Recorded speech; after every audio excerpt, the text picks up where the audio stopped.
Hey there, in this quick video I'll show you how to turn on or turn off head gestures for your AirPods or AirPods Pro.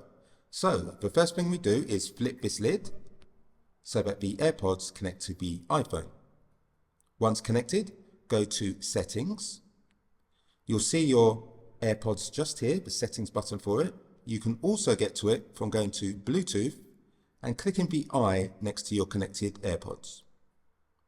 Now we're in the main menu. We'll scroll down this list and keep going past audio, past spatial audio, and here we see head gestures.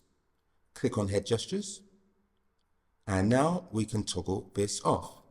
Of course, it will be the reverse if you are wanting to turn head gestures on. So I hope that's helped. Please give the video a thumbs up as it really helps me out.